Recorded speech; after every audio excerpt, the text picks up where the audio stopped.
बिस्मिल्लाहिर्रहमानिर्रहीम। Online classes में खुश आमदीद कहते हैं। आज हम सेंकडियर की पहली गज़ल का मुताला करेंगे जो कि ख्वाजा मीर दर्द की है। ये साल दोम की पहली गज़ल है।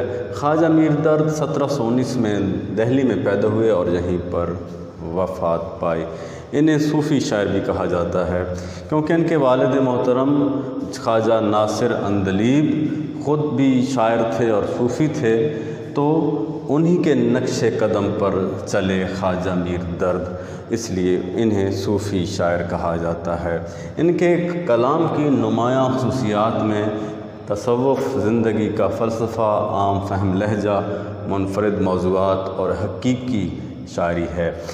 तो इसके बारे में आपको थोड़ा सा बता दूं। तसव्वुफ़ का मतलब है कि इनके कलाम में आपको सूफियाना रंग मिलेगा।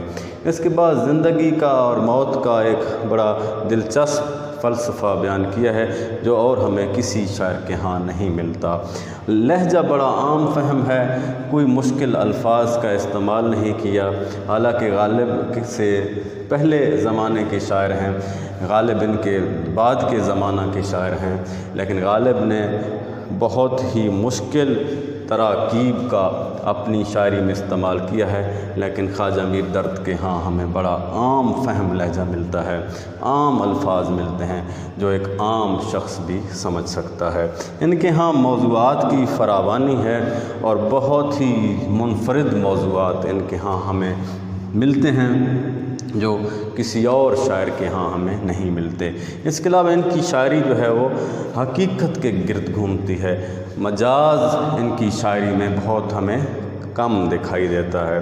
तो ये चीज़ें जब आपके जहन में होंगी तो आप किसी भी शेर की ये ख्वाजा मीर दर्द के किसी भी शेर की तशरीह बड़ी आसानी से और रवानी से लिख पाएंगे। आपका जो है पहली गज़ल का पहला शेर आपने उसकी तशरीह लिखनी है। जब भी हो तो पहले शेर लिखिए, फिर उसके बाद तशरीह।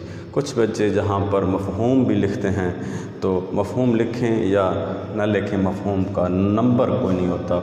अगर लिख दें तो कोई कबाहत नहीं है, लेकिन याद रहे कि मफ़हूम होना वही चाहिए जो शेर का मफ़हूम हो। तो आपकी पहली गज़ल का जो मतला है वो अर्ज़ है। ख्वाजा मीर दर्द फरमाते हैं कि काम मर्दों के हैं जो सो वही कर जाते हैं, काम मर्दों के हैं जो सो वही कर जाते हैं, जान से अपनी जो कोई के गुज़र जाते हैं। कि यहाँ जो लफ्ज़ है मर्दों, इससे मुराद जो है वो बहादुर, किसी आला मकसद के हसूल के लिए अपनी जान की बाजी लगा देने वाले जांबाज, यानी जो मर्दों वाले काम हैं वो सिर्फ़ मर्द ही कर सकते हैं, जो बहादुरी वाले काम हैं वो सिर्फ़ बहादुर ही कर सकते हैं। और वो फिर अगर मकसद आला हो, मकसद अरफा हो, मकसद अच्छा हो, मकसद हकीकी हो तो अपनी जान से भी गुज़र जाते हैं। जान से गुज़रने का मतलब है जान कुर्बान कर देते हैं। किसी मकसद के हसूल के लिए वो अपनी जान की बाजी लगाने से भी पीछे नहीं हटते। वो कौन लोग होते हैं जो बहादुर होते हैं, जो मर्द होते हैं। मर्द जहाँ जो है वो बहादुर के इस्तारा में इस्तेमाल हुआ है, क्योंकि ज़िंदगी जो है उसमें इंसान को बहुत सारी मुश्किलात का सामना करना पड़ता है। तो जो मर्दाना वार उन मुश्किलात का सामना करते हैं, यहाँ उनकी बात हो रही है कि जो मर्द होते हैं वही मर्दों वाले काम करते। मीर दर्द इस शेर में बुलंद हिम्मत और बुलंद हौसला लोगों की तारीफ़ करते हुए कहते हैं कि बहादुरों जैसे काम वही लोग सर अंजाम दे सकते हैं जो अपने मकसद और अपने मिशन के लिए जान की बाजी लगाने से भी पीछे नहीं हटते। जान दी हुई उसी की थी, जान दी हुई उसी की थी, हक़ तो ये है कि हक़ अदा न हुआ। किसी शायर ने क्या खूब कहा है कि जान दी हुई उसी की थी, हक़ तो ये है कि हक़ अदा न हुआ।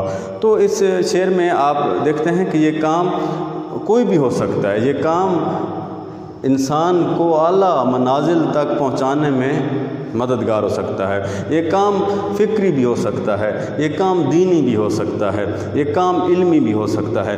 हर हालत में सख्त मेहनत और मुशक्क़त की ज़रूरत होती है। तो ख्वाजा मीर दर्द इस शेर में मेहनत का भी पैगाम दे रहे हैं और मुश्किलात का सामना करने की इंसान के अंदर जो है वो जुर्रत और हिम्मत भी पैदा कर रहे हैं। यहाँ मजाज का आपको दूर दूर तक कोई निशान नहीं मिलेगा। अगर तसव्वुफ़ के लिहाज से इस शेर की तशरीह की जाए तो ख्वाजा मीर दर्द कहते हैं कि इंसान को इरफान ज़ात हासिल करने के लिए, अपनी ज़ात का इरफान हासिल करने के लिए, मार्फत इलाही को पाने के लिए मुख्तलिफ़ जो मनाजिल हैं उनसे गुज़रना पड़ता है और इसके लिए बहुत ही मुशक्क़तों और रियाज़तों की ज़रूरत होती है और अमल की ज़रूरत होती है और अपने नफ्स के सर को जो है वो कुचलना पड़ता है। तो फिर इंसान जो है आला और अरफा मनाजिल का हसूल कर सकता है। तो सबसे बड़ी बात यहाँ ये है, हमारा मकसद क्या है? हमारा मकसद है कि उस ज़ात से मुलाकात हो जाए, उस ज़ात की रहमतें हम पर निछावर हो जाएं। तो अगर इस शेर को आप इस ज़ाविया से देखते हैं तो ये शेर आप पर इस पहलू से भी अपने मानी और मफ़ाहीम खोलता चला जाएगा। तो बहादुरों वाले काम बहादुरी कर सकते हैं और जो अपनी जान देने से भी घबराते नहीं। अगर मकसद आला और अरफा हो तो फिर जान चली भी जाए तो कोई दुख नहीं होता, कोई गम नहीं होता, क्योंकि वो शख्स मुतमईन होता है कि मेरा मकसद आला है, मैं नहीं रहूँगा तो क्या हुआ, मेरा मकसद रहेगा और फिर उसको उस मकसद को हासिल करने वाले लोग आते रहेंगे और एक काफ़िला और कारवां जो है वो बनता चला जाएगा। तो खेल कोई न उम्र भर खेले, हम जो खेले तो जान पर खेले।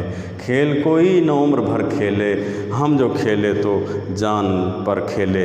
या जिस तरह जो है किसी और शायर का एक और ख़ूबसूरत शेर यहाँ पर याद आ रहा है और वो कुछ शेर कुछ है, खुद ब खुद टूट के गिरती नहीं ज़ंजीर कभी, खुद ब खुद टूट के गिरती नहीं ज़ंजीर कभी, बदली जाती है बदलती नहीं तकदीर कभी। तो यहाँ इस सूरत में भी आप इस शेर को देख सकते हैं कि आपको उकसा रहा है मेहनत पर, इंसान को उकसा रहा है मेहनत पर कि वो काम, बहादुराना काम सिर्फ बहादुर लोग कर सकते हैं। और सबसे बड़ी बहादुरी क्या है, सबसे बड़ा जहाद क्या है? हदीस में सबसे बड़ा जहाद किसको कहा गया? जहाद नफ्सी को, अपने ऊपर काबू पाना, अपनी ख्वाहिशात का गला जो है वो घोंट देना, इसको जो है जहाद अज़ीम कहा गया है। तो बहरहाल इस शेर के जितने पहलू हम उजागर करते चले जाएं, ये अपने मानी और मफ़ाहीम का समुंदर हम तक जो है बखेरता जाएगा। बहरहाल आपने सिर्फ़ एक सफ़ा ही लिखना है इसका। तो मेरे ख़्याल में इन सारी बातों को आप अपने जहन में रखेंगे तो आपको इंशाअल्लाह ताला जो है वो ये बातें हमेशा याद रहेंगी। दूसरे शेर में कहते हैं, मौत क्या आके फ़कीरों से तुझे लेना है, मौत क्या आके फ़कीरों से तुझे लेना है। फिर कहते हैं, मरने से आगे ही ये लोग तो मर जाते हैं। मौत के आगे ये निदाइया निशान है जो इस बात की वजाहत कर रहा है कि ख्वाजा मीर दर्द मौत को मुखातिब कर रहे हैं। ये इलामत उर्दू में वहाँ इस्तेमाल होती है जहाँ किसी को मुखातिब किया जाए, जहाँ किसी को अपनी तरफ मुतवज्जे किया जाए। तो ख्वाजा मीर दर्द कहते हैं, पहले आप शेर के मिजाज को समझिए, फिर शेर की तशरीह। और हाँ, एक बात और कि तशरीह वो नहीं जो आप लिखें, वो नहीं जो मैं कहूँ, वो नहीं जो किसी खुलासे में लिखी है, वो नहीं जो आप किसी किताब में پڑھیں۔ تشریح وہ ہے جو آپ پہلے شعر کے مزاج کو سمجھیں، پھر شعر کی حقیقت کو سمجھیں، پھر شعر کے مفہوم کو سمجھیں اور پھر اپنے الفاظ میں بیان کریں۔ تو یہاں کبھی بھی تشریح یاد مت کیجیے گا، پہلے شعر کو سمجھنے کی کوشش کیجیے گا، اور اگر شعر سمجھ آ گیا، شعر کا مزاج سمجھ آ گیا تو پھر جو ہے وہ تشریح لکھنا بہت ہی آسان ہو جائے گا۔ تو موت کو مخاطب کر رہے ہیں کہ موت کیا کہ فقیروں سے تجھے لینا ہے، مرنے سے آگے ہی یہ لوگ تو مر جاتے ہیں۔ اے موت تجھے فقیروں کے ہاں سے کیا ملے گا، ہم دنیا دار نہیں۔ خواجہ میر درد کہتے ہیں ہم دنیا دار نہیں، ہم تو فقیر اور درویش لوگ ہیں۔ تو مجھے اگر کچھ چاہیے، کچھ آسائشیں چاہیے، کچھ سہولتیں چاہیے، کچھ زندگی کے بارے چاہیے تو ان لوگوں کے پاس جا جو زندگی گزار رہے ہیں۔ ہم زندگی نہیں گزار رہے بلکہ زندگی ہمیں گزار رہی ہے۔ یہ کہنا چاہ رہے ہیں خواجہ میر درد کہ ہمارے ہاں تجھے جو ہے کچھ نہیں ملے گا، ہم پہلے ہی دنیا سے کنارہ کش ہو چکے ہیں، ہم نے پہلے ہی دنیا سے کنارہ کر لیا ہے، ہم پہلے ہی اس دنیا کو خیر آباد کہہ چکے ہیں، ہم پہلے ہی اس دنیا سے جو ہے وہ چھٹکارا حاصل کر چکے ہیں، تو تجھے یہاں کچھ نہیں ملے گا۔ ہم لوگ مرنے سے پہلے مر گئے ہیں، مرنے سے پہلے مر جانے کا یہاں مفہوم اور مطلب یہ ہے کہ ہم زندگی کی ساری آسائشوں کو چھوڑ چکے ہیں، ہم زندگی کی ساری سہولتوں کو چھوڑ چکے ہیں، اور ہمارے پاس آسائشوں اور سہولتوں والی کوئی چیز موجود نہیں ہے۔ تو اے موت تو وہاں جا جہاں پر تجھے کچھ مل سکے، ہمارے ہاں سے تجھے کچھ بھی نہیں مل پائے گا۔ تو ہمارے لیے زندگی اور موت برابر ہے، ہمارے لیے زندگی اور موت یکساں ہے، ہمارے لیے زندگی اور موت ایک جیسی ہے۔ کیوں یہاں موت سے نہیں گھبرا رہا؟ موت کیونکہ شاعر، یہ صوفی شاعر اور صوفیانہ رنگ میں اس شعر کو اگر ہم دیکھتے ہیں تو صوفیاء موت کو موت نہیں کہتے بلکہ موت کو خدا کی ملاقات کہتے ہیں۔ تو اور جس کا محبوب خدا ہو، جس کا محبوب اللہ ہو، تو اس کے لیے موت پھر بڑی آسان ہو جاتی ہے، کیونکہ وہ موت کو موت نہیں کہتا بلکہ موت کو اللہ کی ملاقات کہتا ہے۔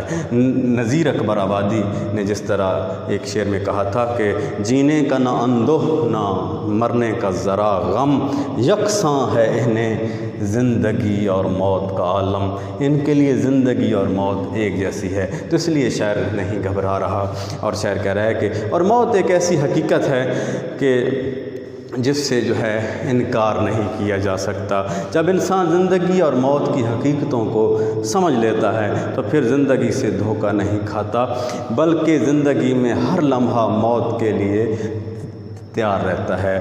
تو دراصل درویش اور صوفیاء کے نزدیک ایک موت جو ہے ہماری وہ موت ہے جو لکھی جا چکی ہے، اور ایک موت وہ ہے جس میں جسم اور روح کا تعلق ختم ہو جاتا ہے اور انسان اس جہان فانی سے کوچ کر جاتا ہے اور عالم برزخ کی طرف روانہ ہو جاتا ہے، جہاں وہ روز قیامت تک نیند کے عالم میں رہے گا۔ اسی طرح ان میں اور مرے ہوئے لوگوں میں کوئی فرق نہیں رہتا، لیکن جہاں جس مرنے کی بات ہو رہی ہے وہ اصل مرنا نہیں ہے، وہ مرنا ہے زندہ رہتے ہوئے مر جانا، یعنی زندہ رہتے ہوئے اس دنیا سے کنارہ کش ہو جانا۔ تو زندگی اس طرح گزاری جائے کہ دنیا والے یاد رکھیں۔ کسی کا کیا ہی خوبصورت شعر ہے کہ جیو تو ایسے کہ زندگی کو رشک آئے، جیو تو ایسے کہ زندگی کو رشک آئے، مرو تو موت کہے کون مر گیا یارو۔ تو اس پر اور بھی بہت کچھ کہا جا سکتا ہے۔ بہرحال یہاں خواجہ میر درد جو کہ صوفی شاعر ہیں وہ اس بات کا ادراک کر رہے ہیں کہ اے موت میرے ہاں سے تجھے کچھ بھی نہیں ملے گا، میری زندگی میں تجھے کچھ بھی نہیں ملے گا۔ اگر تجھے کچھ چاہیے تو ان لوگوں کے پاس جا جن لوگوں کے پاس آسائشیں ہیں۔ ہم اپنے اگلے شعر کی جانب بڑھتے ہیں جس میں جو ہے خواجہ میر درد کہہ رہے ہیں کہ دید و دید جو ہو جائے دید با دید جو ہو جائے غنیمت جانو، دید و دید جو ہو جائے غنیمت سمجھو، دید و دید جو ہو جائے غنیمت سمجھو، جوں شرر ورنہ ہم اہل، جوں شرر ورنہ ہم اہل نظر جاتے ہیں۔ اس شعر کے مزاج کو سمجھیے، کہہ رہے ہیں دید و دید جو ہو جائے غنیمت سمجھو، جوں شرر ورنہ ہم اہل نظر جاتے ہیں۔ دید و دید کا مطلب ہے ملاقات۔ خواجہ میر درد کہتے ہیں آپس میں ملاقات ہو جاتی ہے تو اس کو غنیمت سمجھا کرو۔ زندگی بڑی مختصر ہے، اپنوں سے، والدین سے، بہن بھائیوں سے، عزیز دوست احباب رشتہ داروں سے اگر کہیں کوئی ملاقات ہو جاتی ہے تو ان لمحات کو غنیمت سمجھا کرو، کیونکہ جوں شرر چنگاری کی مانند ہم اہل نظر، ہم علم والے لوگ اس دنیا کو چھوڑ کر چلے جائیں گے، پھر کس سے علم سیکھو گے، پھر کس سے جو ہے وہ تصوف کے جو ہے وہ سبق حاصل کرو گے۔ آپس میں ملاقات ہو جاتی ہے، آپس میں ایک دوسرے کو دیکھ لیتے ہو۔ اس شعر میں زندگی کس قدر مختصر ہے اس بات کا بھی اظہار کیا جا رہا ہے اور اعتراف کیا جا رہا ہے کہ اس زندگی، یہ جتنی بھی ملی ہے زندگی، اس میں اپنے رشتوں کا لحاظ کرو، اپنے والدین کا خیال رکھو، اپنے عزیز و اقارب دوست احباب کے جو ہے وہ حقوق کا خیال رکھا کرو۔ یہ زندگی بڑی مختصر ہے، یہ کہیں پر بھی ختم ہو جاتی ہے۔ آپس میں مل بیٹھنے کے جتنے لمحات مہیا ہوں ان کو غنیمت سمجھو، وگرنہ جوں شرر چنگاری کی مانند، اور چنگاری کی زندگی کتنی ہوتی ہے، بالکل ایک لمحے کا بھی ہزارواں حصہ سمجھ لیجئے، کیونکہ زندگی بھی بے اعتبار سا ہے اور وہ چنگاری بھی بڑی بے اعتبار سا ہے۔ خبر نہیں کہ کب جو ہے وہ بجھ جائے اور وہ پھر اسے چنگاری کوئی نہیں کہے گا، بلکہ اسے پھر راکھ کہا جائے گا۔ اور ہم اہل نظر لوگ، خواجہ میر درد کہتے ہیں علم والوں کے ہاں بیٹھا کرو اور علم والوں سے جو ہے وہ زندگی کا سبق لیا کرو۔ آدمی بلبلا ہے پانی کا، آدمی بلبلا ہے پانی کا، کیا بھروسہ ہے زندگانی کا۔ اس شعر کے ساتھ میں آپ سے اجازت چاہوں گا، انشاءاللہ اگلے 4 اشعار پر اگلے لیکچر میں گفتگو کی جائے گی۔ کوشش کی ہے کہ آپ کو تشریح جو ہے بھی بتائی جائے، لیکن سب سے پہلی بات تشریح، شعر کو سمجھیے، شعر کے مزاج کو سمجھانے کی کوشش کی ہے۔ کلام کی نمایاں خصوصیات کا اظہار ہر شعر میں کیجیے تاکہ پڑھنے والا یہ سمجھ سکے کہ یہ شاعر سے بھی واقف اور آگاہ ہے اور اس کی شاعری سے بھی واقف اور آگاہ ہے۔ اگر کوئی سوال ہو تو آپ مجھ سے پوچھ سکتے ہیں۔ انشاءاللہ اگلے لیکچر میں ہم اس غزل کے اختتام کی جانب جائیں گے اور پھر خواجہ میر درد کی دوسری غزل کا ہم مطالعہ کریں گے۔ حسن جعفری کو اجازت دیجیے، اللہ حافظ۔